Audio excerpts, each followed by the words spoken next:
How do we keep track of time? Cultures across the world throughout history have used different systems to mark time.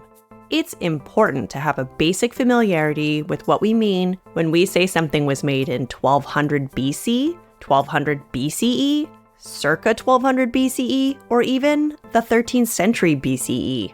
It can be so confusing though.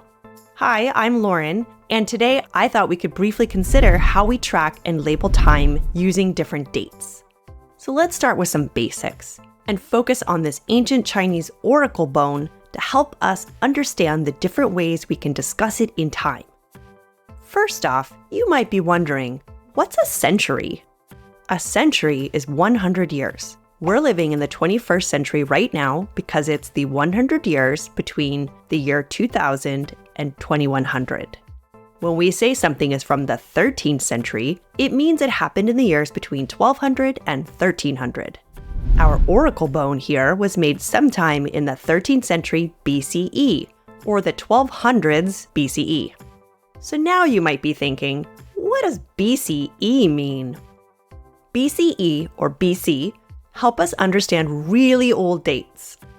BCE stands for Before the Common Era, and BC stands for Before Christ. BC is used in a particular calendar called the Gregorian calendar, and this was a calendar developed in the 16th century among Christians.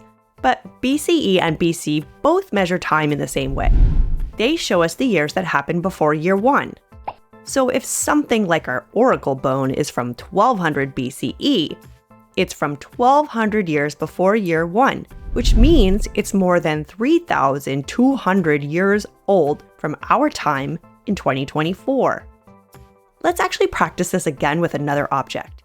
Here is an enormous head sculpture made by the Olmec culture in ancient Mexico. It was made 3,000 years ago, around 1000 BCE. This was the 11th century BCE. Now on the other side, we have CE and AD. CE stands for Common Era, and AD means Anno Domini, which is Latin for in the year of the Lord. AD is used in the Gregorian calendar. It's placed before a year, like AD 1200, meaning in the year of our Lord 1200, while BC comes after the year. If you notice a date that doesn't have any of these letters next to it, then most likely it means AD or CE. Here's an example. The artist Sofonisba Anguissola painted herself in the year 1554 CE or AD 1554. This means it was made in the 16th century and it is 486 years old. Now, some people prefer to use BCE and CE instead of BC and AD to avoid religious references, but they both work the same way, counting backward from year 1 or forward in the same calendar. Sometimes you might see a little C with a period after it before a year, like C.1200 BCE. That C is an abbreviation, and it stands for circa, which means around. It tells us that we're not sure of the exact year, but that it's somewhere close to that time.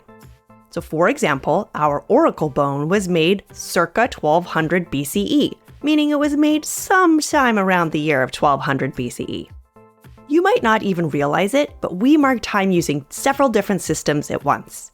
Our oracle bone was made circa 1200 BCE, but it's also an object that dates to the Shang dynasty, which was the first dynasty in Chinese history. It lasted from about 1600 to 1046 BCE. The Shang dynasty is an era, or a larger division of time. We use these bigger divisions of time to help group things together. Finally, different cultures and religions have their own calendars with different ways of marking time. So for example, the Islamic, Hebrew, and Chinese calendars have their unique ways of writing dates. So depending upon where you are and what calendar you're using, the same date can look really different. So remember, people all around the world think about and record time in their own special ways. Hopefully now you feel more confident to understand how people measure and mark time. That's it for now. See you next time, and keep exploring the world around you.